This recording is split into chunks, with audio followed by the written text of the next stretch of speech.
Gabimaru, a famous prisoner from Iwagakure, a ninja village, can't be killed by those trying to execute him, no matter what they do. The woman who writes down everything about his imprisonment wonders why he fights so hard to live when he seems to have no reason to. She decides to try to help him die, choosing Yamada Asaemon's Sagiri to cut off his head. But as Sagiri tries and fails to kill him, she thinks maybe he wants to live because he loves his wife, even though he said he didn't care before. Gabimaru remembers how he got caught, especially because his wife's dad, the village leader, wouldn't let him leave for a peaceful life. Then, Sagiri tells him he can be free of all charges if he goes to a place called Shinsekyo, or Paradise, to get a life-saving elixir, a task no one has ever done. Wanting a chance for peace with his wife, Gabimaru agrees to go. Using his ninja skills, he and Sagiri escape the guards and head to Edo, planning to find the elixir together. In old Japan, there's a scene where many prisoners who are about to be punished are brought together in front of the leaders. They are blindfolded and told about a special task they have to do. They learn from someone who came back from an island trip. Before they go, they are told to fight among themselves, which turns very violent. Even though Gabimaru doesn't want to fight just for the sake of it, he can't avoid it. This makes a hidden part of him come out, and he ends up defeating many of the other prisoners easily. After the fight, the beach is covered in blood, and only 10 of them are left. These 10 are then teamed up with an executioner each. This is to make sure they follow orders and don't do anything they shouldn't during their task. Upon the group of criminals' arrival on the island, Gabimaru quickly gets attacked by someone from their group. This person tries to fight Gabimaru even though his hands are tied up. Sagiri, who is supposed to execute Gabimaru, tells him to keep his hands tied following the rules, which doesn't seem fair since they just got to the island. In no time, many from their group are already dead, and Gabimaru looks like he wants to fight Sagiri too. As they fight, Gabimaru is torn between following his leader's tough lessons and his wife's kinder advice. In the end, he listens to his wife and doesn't kill Sagiri. Seeing this, Sagiri thinks about forgiving him for his past and easing the rules if he stays true to himself, giving him a chance to be free again. While all this is happening, the island starts showing its dangers with scary bugs and creatures surrounding them, showing they'll face many problems trying to survive and find redemption on this strange island. Gabimaru is compelled to resort to his ninjutsu skills in order to engage in combat with his adversaries, allowing his emotions to take over as he steps in to save Sagiri. Meanwhile, Yamada Asaemon Genji, having dealt with the last of the creatures, makes his arrival known, bringing with him his unwavering resolve and the company of his criminal companion, the Kunoichi Yuzuriha. The reason behind Genji's accompaniment of Yuzuriha is traced back to the demise of his own criminal at her hands, leading him to stay by her side for protection purposes. In exchange for his protection, she offers valuable information, leveraging her insights in return for his formidable strength, facilitating a partnership. As part of this alliance, even Gabimaru, known as the Hollow, finds himself agreeing to the terms laid out. Amidst these developments, Sagiri succumbs to the effects of poison, losing consciousness. Gabimaru, with a sense of urgency, gently lifts her into his arms, ensuring she is moved to a place of safety where he can attend to her needs and help her recover from the poisoning. After Sagiri wakes up, the group decides to have a meal together while discussing everything they know about the island. It's noted that many statues and creatures on the island reflect Buddhist and Taoist symbols, while the plants are similar to those found on the mainland, and the monsters are notably lacking reproductive organs. Following this, Genji takes a moment to speak with Sagiri, suggesting she should return to the mainland on a boat. He points out her limitations as a woman, implying these limitations are the reason she cannot fulfill her duties. Meanwhile, Yamada Montenzo believes his criminal, Nudagai, deserves a chance to live. He tries to return to the shogunate ship, only to discover it has been destroyed. While they are attacked by sea creatures, Nurika contemplates accepting death to atone for her unintended role in her village's massacre. However, Tenza persuades Nunagai to fight for their lives, and they manage to return to shore safely, surprisingly unharmed. A samurai is caught off guard upon realizing that a young boy he encountered is actually a girl. That night, Gabimaru unexpectedly shows his concern for Sagiri's well-being and convinces her of her strength, a quality he insists he's never mistaken about. Motivated by a new sense of determination the following day, Sagiri informs Genji that she intends to live life on her own terms, not according to how others think she should. This decision of hers does not align with Genji's viewpoint. However, before Genji can further alienate her, he finds himself under attack by the criminal Rokuroda. Genji is very hurt and looks like he might die. Before a giant can eat Sagiri, Gabimaru jumps in to help. But the giant can take a lot of damage and doesn't go down easily. Genji, who is close to dying, finally respects Sagiri and gives her his sword. She uses this sword to help Gabimaru in their fight. Using the fire that Gabimaru started in the forest, Sagiri cuts off the giant's head without being scared or doubting herself. Afterward, Gabimaru and Sagiri meet Yuzuriha and his friend Senta. They are away from the fire and find an empty village, which surprises Gabimaru and Sagiri because it's unexpected to find on such a dangerous island.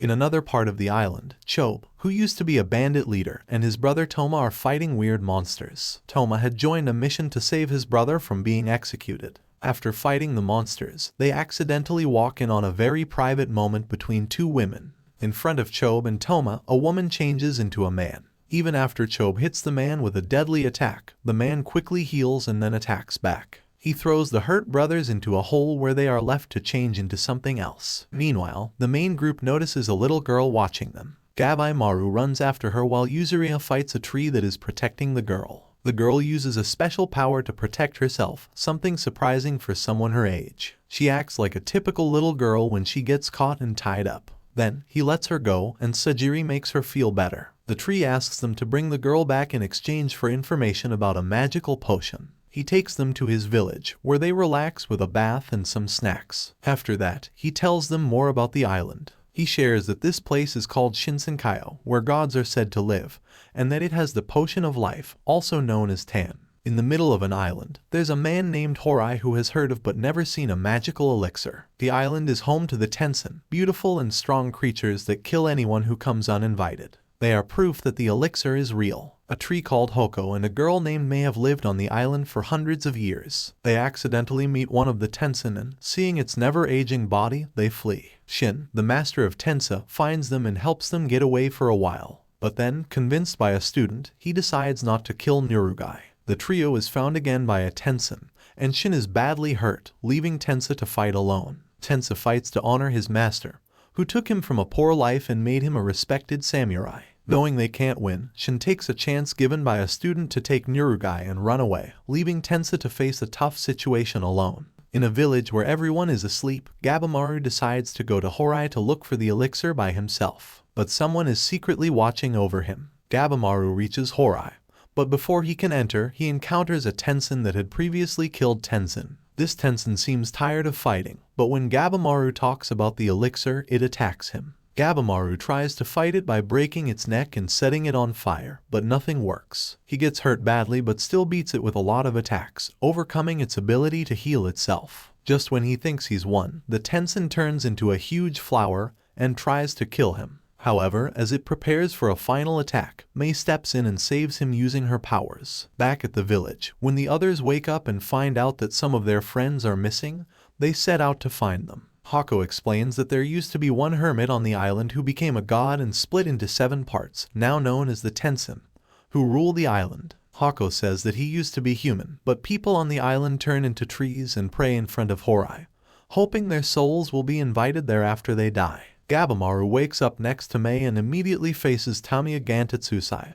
and his partner, Asaemon Fuji. 2 prisoners on death row look at each other, but Gabimaru, feeling very tired, suggests to Tamiya that they should work together. Gabimaru talks about the challenges he has faced. When Mei wakes up, Gabimaru is surprised to see she has grown. He quickly asks her to explain the secret of Tensen's power, and she tries to explain something called Tao, but they don't understand her. Elsewhere on the island, a survivor is attacked by Sachin at the same time. This situation gives Nurugai a chance to learn from her new teacher, Shun, who has promised to get revenge for Tenza's death. Meanwhile, Chobe manages to escape a dangerous situation carrying his brother. Right away, they face a Doshi, who follows the Tensen's orders. Doshi, who work for Tensen, are smarter than Sachin. Even though Chobe's power, called Tao, is getting stronger, he still can't defeat a Doshi. Chobe fights back against the monster Doshi and pushes it away. As the battle continues, Doshi is surprised to see Chobe's energy grow stronger, even though Chobe doesn't seem worried. He bravely attacks Doshi, hitting a weak spot and making it bleed. The Doshi tries to escape and attacks, but Chobe dodges it. Although Doshi begs, Tama has already beaten the monster. When Doshi tries to gather more energy, Chobe stops it with a powerful move that hurts Doshi badly. Meanwhile, Tamiya asks Mei for help to get better at fighting, while Gabimaru sees how mysterious Mei is. A leader Doshi kidnaps Mei, telling her past and how she uses humans for energy. Gabimaru disagrees and learns that Mei is important for their energy training. Gabimaru fights back, even as Doshi changes form, looking more like another character, Jujin. Tamiya and Gabimaru fight these new Doshi monsters, with Gabimaru using fire skills. Fuji explains the importance of being mentally strong to sense energy properly. Gabimaru shows his great energy by dodging attacks smartly and defeating the Doshi monsters with precise hits and kicks. Tamiya takes down another monster, and Gabimaru beats a butterfly like Doshi. Meanwhile, when the group arrives at the Temple Hurai, Mudan quickly finishes off Hako's head in a surprising move. Mudan says they are the first people to reach this place. Hako tells everyone that Mudan is a Tensen, a special creature, and that Mudan made Haku change faster, making him lose his mind. Mudan then says the island is a place for human experiments and that there's no magic cure here. Instead, eating tan makes people turn into tree-like beings. Yuzura cleverly attacks Mudan, cutting off his head and thinking she's won.